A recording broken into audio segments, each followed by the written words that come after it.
بھارت کی جانب سے مقبوضہ کشمیر کی خصوصی حیثیت ختم کرنے کے اقدام کو 2 برس مکمل ہونے پر آج پاکستان سمیت دنیا بھر میں کشمیریوں سے اظہار یکجہتی کے لیے یوم استحصال منایا جا رہا ہے۔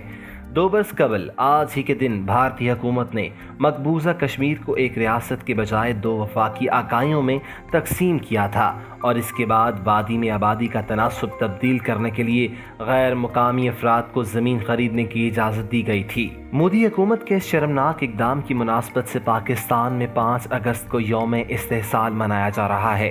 کشمیر اور کشمیریوں کی قید و بند کو 732 روز گزر گئے اور مکار مودی سرکار نے کشمیریوں کو زندہ لاشیں سمجھ لیا ہے، لیکن اس بربریت اور فوج کشی کے باوجود غیور اور بہادر کشمیری بھارتی جبر کے سامنے آج بھی سیسا پھیلائی دیوار بنے ہوئے کھڑے ہیں۔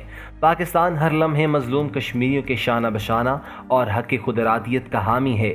خیال رہے کہ 5 اگست 2019 کو بھارتی وزیر اعظم نریندر مودی نے مقبوضہ کشمیر اور مظلوم کشمیریوں کو ملکی آئین و قانون کے تحت حاصل خصوصی نیم خود مختاری ختم کر دی تھی۔ وزیر اعظم عمران خان نے ایک ٹویٹ میں یہ بھی کہا ہے کہ میں نے عالمی فورمز پر کشمیریوں کی آواز بلند کی ہے اور اقوام متحدہ کی سلامتی کونسل کی قراردادوں کے مطابق اپنے مستقبل کا فیصلہ کرنے کا حق ملنے تک آواز بلند کرتا رہوں گا اور پاکستان بھرپور طریقے سے کشمیریوں کا مقدمہ لڑتا رہے گا۔ اس موقع پر صدر مملکت نے خطاب کرتے ہوئے کہا ہے کہ آج وہ دن ہے جب مقبوضہ جموں کشمیر کے عوام نے ہڑتال کا اعلان کیا کیونکہ بھارت نے اپنے ہی آئین میں دفعہ 370 اور 35A کے تحت تبدیلیاں کی۔ بھارت نے آرٹیکل 370 ختم کر کے مقبوضہ کشمیر کی خود ارادیت پر حملہ کیا۔ بھارت کے ایوان بالا راجیہ سمبھا نے کشمیر کی خصوصی حیثیت کے حوالے سے آرٹیکل 370 ختم کرنے کا بل کثرت رائے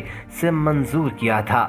بل کے مطابق ریاست لداخ اور جموں اینڈ سری نگر پر مشتمل ہوگی۔ پاکستان میں کشمیریوں سے اظہار یکجہتی کے لیے منائے جانے والے یوم استحصال کے موقع پر سرکاری سطح پر متعدد پروگرامز تشکیل دیے گئے ہیں۔ اس سلسلے میں صبح 9 بجے 1 منٹ کی خاموشی اختیار کی گئی اور ملک بھر کی اہم شاہراہوں پر سڑکوں پر رواں ٹریفک روک دی گئی۔ حکومت پاکستان کے ان اقدامات کا مقصد مظلوم کشمیریوں کے ساتھ اظہار یکجہتی ہے اور یوم استحصال کے موقع پر کشمیر کا مقدمہ عام دنیا کے سامنے رکھنا بھی ہے۔ بھارت کی مودی سرکار شاید بھول رہی ہے کہ کشمیر کا دل پاکستان کے ساتھ دھڑکتا ہے اور وہ دن دور نہیں کہ جب کشمیر جنت نظیر بھارتی سامراج سے آزادی کرے گا، انشاءاللہ۔